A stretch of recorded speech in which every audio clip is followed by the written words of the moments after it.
वालेकुम बिस्मिल्लाहिर्रहमानिर्रहीम। अब हमने डेफिनेट इंटीग्रल वाली एक्सरसाइज जो स्टार्ट की हुई थी, अब उसका क्वेश्चन नंबर 2 करना है। उसकी स्टेटमेंट है हमारे पास, proof from first principles that under suitable conditions on F. First part है इसका, integration from -a to a f of x square dx is equal to 2 into integration from 0 to a f of x square dx। Second part है, integration from -a to a x f of x square dx is equal to 0। Third part है इसका, integration from 0 to π/2 f of sin x dx is equal to integration from 0 to π/2 f of cos x dx। ये हमने 3 parts proof करने हैं first principle से। अब हमारे पास हम इसका फर्स्ट पार्ट ले रहे हैं -a to a f of x square dx। अब इस क्वेश्चन को करने से पहले हम यहाँ पे एक डेफिनेट इंटीग्रल की हम एक प्रॉपर्टी डिस्कस कर लेते हैं। अगर हमारे पास इंटीग्रेशन करनी है, एक फंक्शन f of x है हमारे पास, उसकी इंटीग्रेशन करनी है close interval a to b, यानी कि उसकी जो रेंज है वो क्लोज इंटरवल a से लेके b तक है। अब हमारे पास जो रेंज है वो क्लोज इंटरवल हमारे पास है a और b, यानी इंटीग्रेशन की जो रेंज है कहाँ से कहाँ तक इंटीग्रेशन हमने करनी है, a से लेके b तक। अब c कोई भी एक पॉइंट है हमारे पास है, ये ना वो c a के इक्वल है ना b के इक्वल है, c बिलोंग करेगा in between a and b। तो अब a to b f integration जो है वो इक्वल होगी a to c f plus integration from c to b f, यानी कि हमने इसके 2 पार्ट्स करनी है। हमारे पास वो पहले इंटीग्रेशन आ रही थी वो a से लेके b तक कर रहे थे। अब हमने क्या किया, c एक और कोई पॉइंट ले लिया हमने, फिर हम क्या करेंगे, पहले इंटीग्रेशन लेंगे a से लेके c तक, फिर c से लेके b तक, तो वो इंटीग्रेशन इक्वल आ जाएगी a से लेके b तक। तो अब हमने यही रूल यहाँ पे यूज़ करना है। अब हमारे पास जो इंटीग्रेशन का क्लोज इंटरवल है वो -a से लेके a तक है, यानी जो इसकी रेंज है इस इंटीग्रेशन की वो -a से लेके a तक है। तो अब हमारे पास जो ये इंटीग्रेशन है वो इक्वल आ जाएगी -a to 0 f of x square dx plus 0 to a f of x square dx। अब यहाँ पे जो 0 है वो हमारे पास बिलोंग कर रहा है open interval -a to a, यानी ना तो वो -a के इक्वल होगा ना a, इन दोनों के दरमियान में वो कोई भी पॉइंट हो सकता है। हमने इस रूल के तहत इसको इस तरह एक्सपेंड कर लिया। अब हमारे पास अगर हम इसके प्रूफ को देखें तो हमारे पास जो ये प्रूफ हमने किसके इक्वल करना है, 0 to a integration from 0 to a f of x square dx। तो अगर हम इस पार्ट को देखें, ये हमारे पास वही पार्ट बन रहा है, लेकिन इसकी जो रेंज ऑफ इंटीग्रेशन है वो हमारे पास डिफरेंट आ रही है। तो हमने इसकी भी रेंज ऑफ इंटीग्रेशन क्या करनी है, 0 से लेके a तक करनी है। तो इसको हम कैसे करेंगे, हम इसको क्या लेते हैं, ये हमारे पास एक्सप्रेशन जो है वो a के इक्वल है। अब हम कंसीडर करते हैं -a to 0 f of x square dx, इसकी रेंज को हमने चेंज करना है। यहाँ हम सपोज कर लेते हैं, हम एक ऐसी सपोजिशन करते हैं जिससे ये इंटीग्रल जो है उसकी रेंज ऑफ इंटीग्रेशन ये 0 to a आ जाए। अब हम सपोज कर लेते हैं कि x जो है वो हमारे पास -g के इक्वल है। तो अगर हम इसकी इंटीग्रेशन करें, इसका डेरिवेटिव लेंगे तो हमारे पास आ जाएगा dx आ जाएगा -dz के इक्वल। अब हमारे पास रेंज है -a से लेके 0 तक।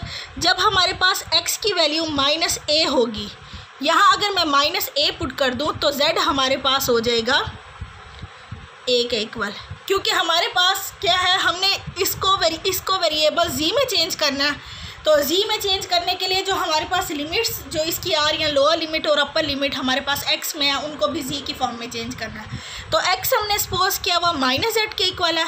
तो जब x की वैल्यू -a है, यहाँ पे -a पुट करूँगी तो माइनस कैंसिल हो जाएगा, तो z की वैल्यू हमारे पास a होगी। और जब हमारे पास x की वैल्यू 0 होगी तो तब z भी हमारे पास 0 होगा, क्योंकि यहाँ पे अगर 0 भी आ जाएगा वो माइनस से मल्टीप्लाई होकर फिर भी हमारे पास 0 ही रहेगा।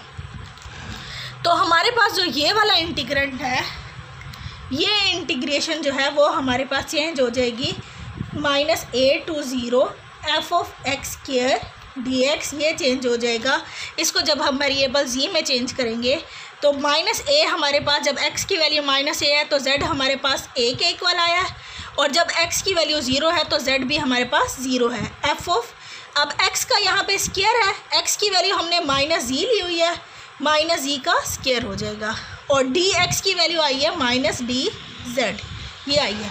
अब ये -z का स्क्वायर है, सो स्क्वायर की वजह से ये प्लस हो जाएगा, तो ये हमारे पास आ जाएगा a/0 f(z²), लेकिन यहाँ पे -dz है। अब हमने ये पढ़ा हुआ है, अगर हमारे पास इंटीग्रेशन a/b(f) है, अगर हम इनकी रेंज चेंज करें, यानी लोअर लिमिट को अपर में चेंज कर लें, अपर लिमिट को लोअर में चेंज कर लें, तो माइनस आ जाता है, यहाँ पे b/a(f) आ जाता है। तो अगर मैं यहाँ पे रेंज अगर चेंज करूँ तो हमें माइनस से मल्टीप्लाई करना होगा, तो ये माइनस अगर मैं यूँ लिख दूँ -a/0 f(z²) dz, तो ये हमारे पास माइनस से मल्टीप्लाई हो रहा है, ये वाली चीज़ है हमारे पास। तो अब हम इसकी, अगर ये माइनस को हम कैंसिल करना चाहें तो हमें इसकी रेंज को चेंज करना होगा, तो ये आ जाएगा 0 to a f(z²) dz। तो हमारे पास -a/0 जो था एक्सप्रेशन, -a/0 f(x²) dx हमारे पास चेंज हो गया 0 to a f(z²) dz। अब यहाँ पे हमारे पास z वेरिएबल ही है कोई, इसको हम चेंज कर सकते हैं 0 to a f(x²) dx, क्योंकि मैंने आप लोगों को बताया था जब इंटीग्रेशन में अगर लिखा हो f, इसका मतलब भी वही होता है, f(x) dx लिखा हुआ है तब भी वही होगा, और अगर हम लिख देते हैं f(t) dt लिख देते हैं, या f(u) du लिखेंगे, तो हमारे पास वेरिएबल से चेंज नहीं होगा, आंसर हमारे पास सेम ही आएगा। अब हम इसी एक्सप्रेशन को, ये जो इसकी वैल्यू ये आई है, हम पुट कर देते हैं इन एक्सप्रेशन ए में। तो एक्सप्रेशन ए हमारे पास था -a to a f(x²) dx। हमारे पास जो फर्स्ट एक्सप्रेशन था वो ये था, उसकी वैल्यू हमारे पास आ गई है 0 to a f(x²) dx। Second वाला भी यही था, 0 to a f(x²) dx, तो ये आ जाएगा 2 × 0 to a f(x²) dx। इसका सेकेंड पार्ट करते हैं। सेकेंड पार्ट की स्टेटमेंट है हमारे पास -a to a integration from -a to a x f(x²) dx। इसको भी हम उसी रूल के मुताबिक ब्रेक करेंगे कि अगर c हमारे पास कोई भी रेंज ऑफ इंटीग्रेशन, अगर हमारे पास a और b है और c कोई भी पॉइंट है जो ओपन इंटरवल a b में है, यानी ना वो a हो ना ही b हो, a और b का कोई दरमियान में कोई भी पॉइंट हो, तो अब हम इस इंटीग्रेशन को चेंज कर सकते हैं a to b f को a to c f plus c to b f integration, ये जो है, यानी इंटीग्रेशन हम a से लेके b तक की लें या a से लेके c तक की लेके c से लेके b तक, इन दोनों को ऐड कर दें तो दोनों आंसर हमारे पास सेम आएंगे। इसी तरह से अब हम यहाँ पे -a और a के दरमियान में जो पॉइंट है वो 0 ले लेते हैं, तो हमारे पास ये एक्सप्रेशन आ जाएगा 0। हम इसलिए भी ले रहे हैं क्योंकि यहाँ पे पिछले पार्ट में तो हमने 0 to a लिया था, लेकिन अब यहाँ पे हमने इसको 0 के इक्वल प्रूफ करना है, तो हमें 0 ही ज़्यादा सूटेबल लगेगा, तो हम इसको 0, दरमियान वाला जो पॉइंट ले रहे हैं वो 0 ले रहे हैं। 0 जो है वो open interval -a to a में बिलोंग करता है, तो हम इसको ब्रेक कर देते हैं, हम इसकी लेफ़्ट हैंड साइड ले रहे हैं, -a to a x f(x²) dx।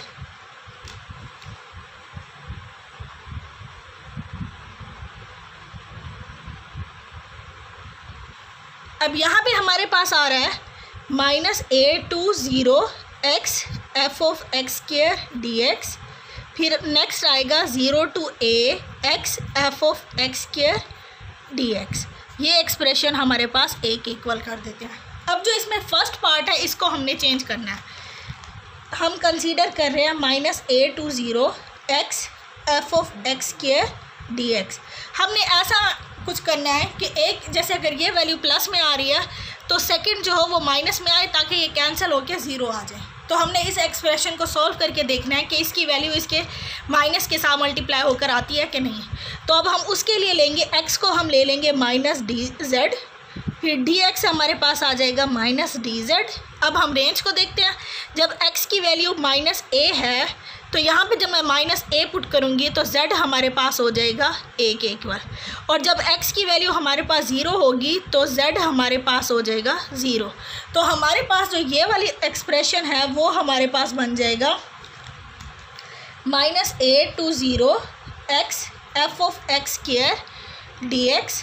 ये हमारे पास चेंज हो जाएगा, x की वैल्यू जब -a है तो z हमारे पास a है, a to 0 x हमने क्या पुट करना है, -z पुट करना है, f of x square, x की जगह पे हमने पहले लेना है -z का स्क्वायर, और dx की जगह पे हमने पुट करना है dz। ये हमने सारी चेंज कर दिया है। अब यहाँ पे हमारे पास जो होगा,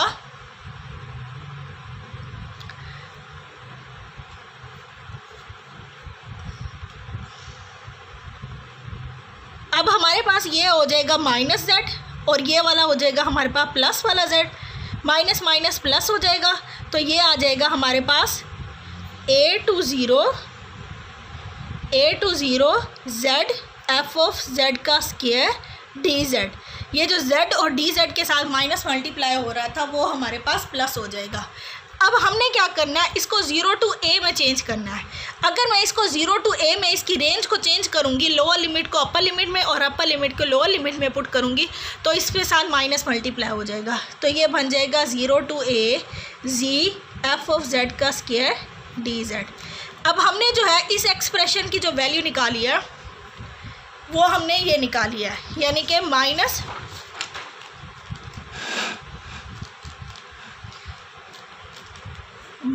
-a to 0 x f of x square जो है वो हमारे पास आया है 0 to a z f of z square dz। अब यहाँ पे हम इसको चेंज कर सकते हैं 0 to a x f of x square dx। इसको हम पुट कर देते हैं इन a में, तो a हमारे पास एक्सप्रेशन क्या बन जाएगा, -a to a x f of x square dz, वो हमारे पास बन रहा है। ये वाली जो एक्सप्रेशन था हमारे पास, ये जो फर्स्ट एक्सप्रेशन था वो हमारे पास आया है 0 to a, सॉरी यहाँ पे माइनस भी आ रहा था, जब हमने इसको 0 में चेंज किया, 0 to a में चेंज किया तो यहाँ पे माइनस भी आ रहा है। तो अब ये आ जाएगा, फर्स्ट एक्सप्रेशन हमारे पास था ये वाला -a to 0 x f of x square dx, इसकी वैल्यू हमने निकाली है -0 to a x f of x square dx, और सेकंड वाला जो था वो हमारे पास वैसे ही रहेगा 0 to a x f of x square dx। तो ये दोनों हमारे पास कैंसिल हो जाएंगे, आंसर हमारे पास 0 आ जाएगा। तो हमने यही प्रूफ करना था, -a to a x f of x square dx हमारे पास 0 के इक्वल है। थर्ड पार्ट है हमारे पास integration from 0 to π/2 f of sin x is equal to integration from 0 to π/2 f of cos x dx। यहाँ पे हम इसको लेफ़्ट हैंड साइड को कंसीडर कर लेते हैं। लेफ़्ट हैंड साइड वो हमारे पास है 0 to π/2 f of sin x dx। यहाँ हम एक सपोजिशन करते हैं, हम ले लेते हैं z ले लेते हैं π/2 माइनस x। अब हम इंटीग्रेशन लेते हैं, सॉरी इसका डेरिवेटिव लेते हैं, तो dx की वैल्यू हमने यहाँ पे पुट करनी है, तो dz हमारे पास आ जाएगा विद रिस्पेक्ट टू x। अगर मैं डेरिवेटिव लूँ तो dz ओवर dx, π/2 का with respect to x derivative 0 हो जाएगा और इसका -1 आ जाएगा। तो यहाँ से हमारे पास dx की वैल्यू आ जाएगी -dz के इक्वल। अब हमने इसकी रेंज को भी, जो लोअर और अपर लिमिट है उसको भी z में चेंज करना है। अब जब हमारे पास x की वैल्यू 0 है, इसमें पुट कर दें x की जगह पे 0, तो z हमारे पास π/2 के इक्वल आ जाएगा। जब x हमारे पास 0 होगा, ये टर्म तो 0 हो जाएगी, तो z हमारे पास क्या रह जाएगा, π/2। और जब x हमारे पास होगा π/2, यहाँ पे जब मैं π/2 पुट करूँगी तो π/2 माइनस π/2 वो 0 हो जाएगा, तो z की वैल्यू हमारे पास 0 हो जाएगी। तो ये वाला जो एक्सप्रेशन है हमारे पास 0 to π/2 f of sin x dx, ये हमारे पास चेंज हो जाएगा। जब x की वैल्यू 0 है तो z हमारे पास π/2 के इक्वल है, और जब x हमारे पास π/2 है तो z हमारे पास 0 के इक्वल है। f of sin x हमने पुट किया हुआ है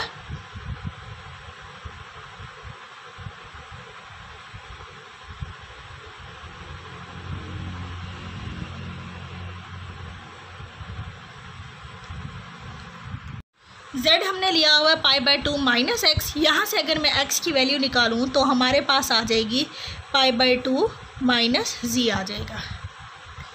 तो x की जगह पे हम चेंज कर लेंगे f ऑफ साइन, यहाँ आ जाएगा साइन, x की जगह पे हम लेंगे π/2 माइनस z और dx की जगह पे पुट करेंगे माइनस dz। ये हमारे पास सारा इंटीग्रेशन जो है वो x से z में चेंज हो जाएगी।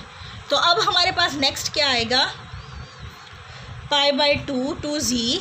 अब यहाँ पे हम चेंज करना है π/2 माइनस z। π/2 की वजह से साइन जो है हमारे पास होता है, जब ओड मल्टीपल होता है π/2 का, तब हमारे पास साइन जो होता है अपने को रेशो में यानी कोज में चेंज हो जाता है। ट्रिग्नोमेट्रिक फंक्शन जो होते हैं π/2 के जब ओड मल्टीपल्स से होते हैं तो हमारे पास वो को रेशो में चेंज हो जाते हैं, साइन कॉस में चेंज हो जाता है। तो यहाँ से हमारे पास आ जाएगा f ऑफ साइन चेंज हो जाएगा कॉस में, कॉस एक्स कॉस जी सॉरी, और π/2 माइनस जी यानी कि फर्स्ट इंटरवल है, फर्स्ट हमारे पास क्वाड्रेंट है, उसमें हमारे पास साइन जो होता है वो पॉजिटिव होता है। अगर आपको डायरेक्ट चेंज करना ना आ रहा हो तो हम ये वाला फार्मूला भी यूज़ कर सकते हैं, sine alpha minus beta is equal to sine alpha cos beta minus cos alpha sine beta. अब हमारे पास यहाँ पे था साइन π/2 माइनस जी, तो ये हो जाएगा sine π/2 sine G minus cos π/2 sorry sine π/2 cos G ये आना था, फिर कॉस π/2 साइन जी। तो कॉस π/2 हमारे पास 0 के इक्वल होता है तो वो 0 हो जाएगा ये एक्सप्रेशन। तो हमारे पास साइन π/2 माइनस जी जो है वो चेंज हो जाएगा, साइन π/2 1 के इक्वल होता है कॉस जी, कॉस z के इक्वल या z के इक्वल। तो ये मैंने डायरेक्ट यहाँ पे कर दिया था। तो अब यहाँ पे माइनस dz आ गया। अब अगर माइनस dz को मैं यहाँ पे मल्टीप्लाई करूँ तो माइनस बाहर आ जाएगा, π/2 to 0 f of cos x cos z dz आ जाएगा, ये आ जाएगा। अब इस माइनस की वजह से हमारे पास ये जो अपर और लोअर लिमिट है वो चेंज हो जाएंगी। तो ये जो हमारे पास एक्सप्रेशन बनेगा वो बनेगा 0 to π/2 f of cos x cos z dz। यानी हमारे पास जो है ये एक्सप्रेशन जो हमने स्टार्ट में लिया था 0 to π/2 f of sine x dx किसके इक्वल आ गया, 0 to π/2 f of sine x dx, ये हमारे पास इक्वल आ गया 0 to π/2 f of cos g dz। और ये डमी वेरिएबल होते हैं, मैंने आप लोगों को बताया था, ये कोई भी हम चेंज कर सकते हैं, यहाँ x भी लिख सकते हैं, t भी लिख सकते हैं, कुछ भी लिख सकते हैं, u भी लिख सकते हैं। तो ये हमारे पास 0 to π/2 f of cos x dx के इक्वल आ गया, यही हमने प्रूव करना था।